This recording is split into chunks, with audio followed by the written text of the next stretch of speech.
Hi everyone, I'm CA Dhwani Ahuja and today we are going to be studying collateral security by issue of debentures. पिछले topic में मैं already basics of debenture समझा चुकी हूँ, issue of debentures for cash and other than cash समझा चुकी हूँ. The link of that video I will share in the description box. Do check that out as well. Today we are going to study issue of debentures as collateral security.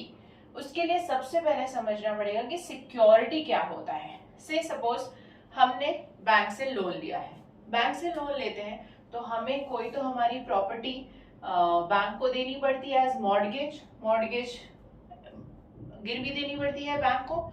So that is called as your primary security. Bank को दे दिया है हमने इसको. अब bank को ये enough नहीं लगता है तो बैंक बोलती है हमें और एक एसेट आपका दे दो एज अ सिक्योरिटी. तो हम क्या करेंगे, हम डिबेंचर्स दे देंगे. ये तो हमने दे दिया है, इसके अलावा हम और एक चीज उनको दे रहे हैं एज सिक्योरिटी, तो उसे बोलते हैं collateral security. Collateral is nothing but additional security that you are giving to the bank over and above your primary security. One asset you've already given, now you're giving one more, that is your debentures. अब इस case में क्या हो जाएगा, अगर आपने loan repay कर दिया है, not a problem, everything is sorted. Bank is going to return back the papers of your primary security as well as your additional security. अगर आपने लोन रीपे नहीं किया है तो बैंक क्या करेगा, सबसे पहले यूज करेगा आपका प्राइमरी सिक्योरिटी को. अगर पैसे सफिशिएंट हो गए they are going to return this back. अगर पैसे सफिशिएंट नहीं हो गए तो बैंक क्या करेगी, ये डिबेंचर्स को इन प्ले लाएगी and they are going to redeem these debentures. It means they are going to ask for money against this debentures. Why are they asking, because you have not paid your loan and interest amount. अब इसकी accounting point of view देख लेते हैं. ये सिर्फ हमने उनको दिए हैं डॉक्यूमेंट्स प्राइमरी सिक्योरिटी के as well as collateral security के. सो ये एज सच हम कोई अकाउंटिंग नहीं करेंगे, हम सिर्फ इसे प्रेजेंट करेंगे in our notes to accounts. Nothing as great is going to happen if you are going to give debentures as collateral security. सिर्फ इसे हम प्रेजेंट करने वाले हैं in our balance sheet. There are two ways of presenting. अगर एक company books में debentures as collateral security को रिकॉर्ड कर रही है या तो नहीं रिकॉर्ड कर रही है, नॉट रिकॉर्डेड. एक क्वेश्चन देख लेते हैं. क्वेश्चन देखते देखते हम दोनों केसेस को समझ लेंगे कि अगर कंपनी को डिबेंचर्स कोलैटरल सिक्योरिटी दे रही है तो नहीं रिकॉर्ड करेगी तो क्या प्रेजेंटेशन आएगा, अगर रिकॉर्ड करेगी तो क्या प्रेजेंटेशन आएगा. देखिए क्वेश्चन. एसिंग limited obtained a loan of 5 lakh. हमने लोन लिया है 5 lakh from SBI at an interest rate of 10%. The company issued 7,50,000 10% debentures of 100 each. Not necessary कि आपका जो लोन अमाउंट है और आपका कोलैटरल सिक्योरिटी का अमाउंट सेम होगा. वो ज्यादा भी हो सकता है, कम भी हो सकता है, depending on the terms with the bank. So हमने 7,50,000 के डिबेंचर्स दिए हैं एज कोलैटरल सिक्योरिटी. तो क्वेश्चन में क्या बोला है, केस 1 में when company decided not to record this, हम ये इशू ऑफ कोलैटरल सिक्योरिटी को हमारे बुक्स में रिकॉर्ड नहीं कर रहे हैं, मतलब इसकी कोई जर्नल एंट्री नहीं आएगी, सिर्फ बैलेंस शीट में प्रेजेंटेशन होगा. तो चले देखें क्या होता है. Not recorded. हम क्या कर रहे हैं, लोन ले रहे हैं तो सबसे पहले लोन की एंट्री तो हमको लिखनी है. तो क्या आती है लोन की entry, bank account debit to bank loan. हमने 5 लाख का लोन लिया है from the bank. That's it. हम सिर्फ यही एंट्री पास करेंगे. इसके बाद हम बनाने वाले हैं हमारी बैलेंस शीट. हेडिंग लिख लेंगे. किसकी बैलेंस शीट है ये, एसिंग की बैलेंस शीट है. Particulars, note number and amount. particulars We are going to start with equity and liabilities.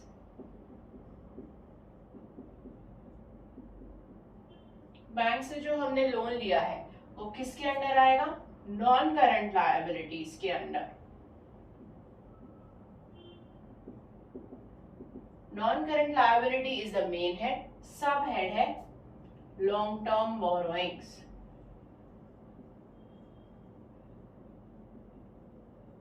यहां लिख देंगे नोट नंबर 1, और कितने का लोन हमने लिया है?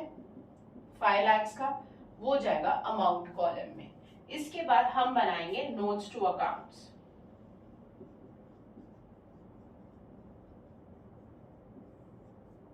बैलेंस शीट के बाद नोट्स टू अकाउंट्स बनाना मैंडेटरी है फॉर अ कंपनी। सो क्या आएगा नोट्स टू अकाउंट्स में? Long term borrowings. क्या किया है हमने लॉन्ग टर्म बोरोइंग्स में? हमने लोन लिया है from SBI. We have taken a loan of 5 lakh. ये तो सिर्फ लोन की बात चल रही है। What about your collateral security? अब आएगा collateral security का presentation. In your notes to account सिर्फ ब्रैकेट में लिखना है और कहीं नहीं दिखाना है। तो हम क्या लिखेंगे ब्रैकेट में? Secured by issuing 75,000 10% debentures of rupees 100 each as collateral security. That's it. इतना ही हमने दिखाना है in our notes to account. सिर्फ ये सेंटेंस लिखना है और हो गया आपका presentation of collateral security. This whole sentence will come in the bracket. इस ब्रैकेट में आप क्या लिखेंगे? पूरा डिटेल्स कि आपने डिबेंचर्स को कैसे इशू किया है। कितने डिबेंचर्स हम इशू कर रहे हैं? 75,000 के 10% debentures of 100 each, and this is issued as a collateral security. ऊपर बैलेंस शीट में जर्नल एंट्री में कहीं नहीं आएगा। We are under the case not recorded in the books of accounts.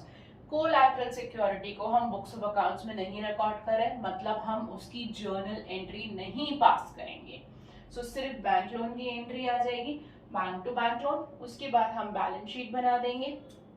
उस बैलेंस शीट में भी सिर्फ लॉन्ग टर्म बोरोइंग हमने लिखना है और कुछ भी नहीं लिखना है। ये था हमारा नॉट रिकॉर्डेड वाला केस। अब चलते हैं रिकॉर्डेड वाले केस पे। रिकॉर्डेड वाले केस में क्या हो जाएगा? Recorded in the books of accounts. Recorded वाले केस में हमें एक एंट्री पास करनी होती है। पहले ये एंट्री तो आएगी एज इट इज। देखें क्या आती है entry? Bank account debit to bank loan.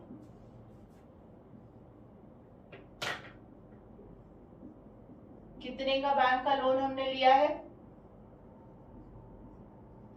5 lakh.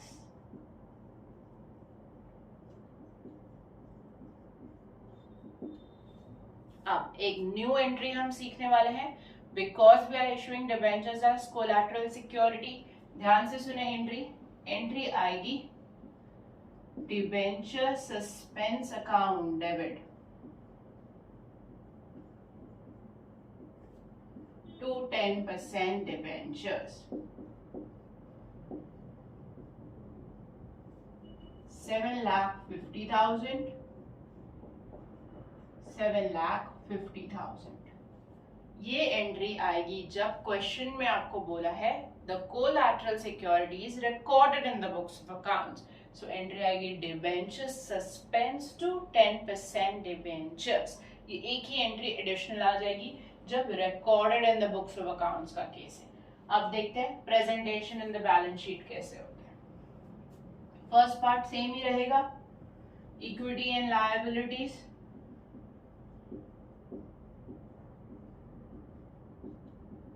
सारा का सारा आता है under the head non current liability.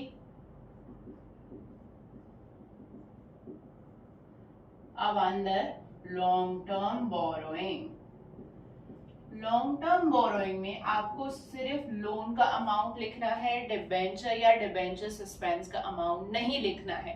जब नोट्स बनाएंगे तब आपको पता चलेगा क्यों। ये आएगा 5 लाख। अब नोट्स बना लेते हैं। Notes to accounts, long term borrowings. हम सबसे पहले लिखेंगे loan from SBI। Outer column में लिख देना है ये अमाउंट, कितना लोन ले रहे हैं हम, 5 लाख का। अब डिबेंचर्स भी तो इशू किए हैं हमने, वो आ जाएंगे यहाँ पे 10% डिबेंचर्स।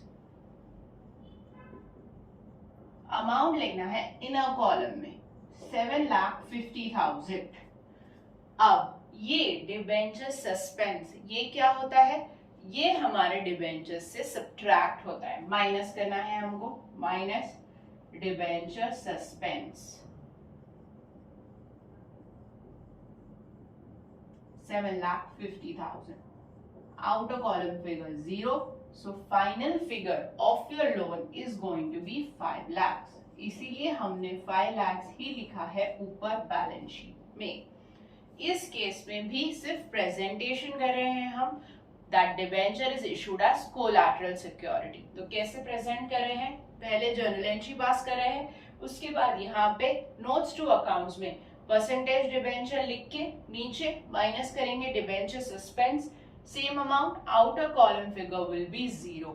इन दोनों केसेस में सिमिलैरिटी यही है कि हम नोट्स टू अकाउंट्स या बैलेंस शीट में डिबेंचर जो हमने कोलैटरल सिक्योरिटी के लिए दिया है उस अमाउंट को कहीं नहीं दिखाते हैं, सिर्फ इनर कॉलम में या ब्रैकेट में वैसे ही दिखाना है। जब नॉट रिकॉर्डेड है तो ब्रैकेट में लिख देना है सिक्योर्ड बाय इशूइंग डिबेंचर्स। अगर रिकॉर्डेड है तो ये जर्नल एंट्री पास करना है, उसके बाद नीचे नोट्स टू अकाउंट्स में परसेंटेज डिबेंचर करके ऐसे डिबेंचर सस्पेंस माइनस करना है। क्लियर, ये दो ही ऑल्टरनेटिव्स हैं अगर debenture is issued as collateral security. Exam में 4 मार्क का क्वेश्चन आ सकता है asking you to present this in the balance sheet, so what you have to do, depending if it's not recorded, debenture suspense वाली entry ना पास करें, अगर recorded है तो डिबेंचर सस्पेंस की एंट्री आपको पास करनी है और बैलेंस शीट में ये दो तरीके से आपको प्रेजेंट करना है। स्टार्टिंग पार्ट सेम है, सिर्फ जो लास्ट पार्ट है अगर नॉट रिकॉर्डेड है तो ब्रैकेट में लिखना है, अगर रिकॉर्डेड है तो ऐसे माइनस करके लिखना है। क्लियर, आगे के वीडियोस में हम सीखेंगे issue from the point of view of redemption and writing off discount. अगर ये वीडियो अच्छा लगा है तो please like, share and subscribe to my channel. अगर कोई डाउट है तो प्लीज कमेंट सेक्शन में लिखें। Thank you for watching, bye bye.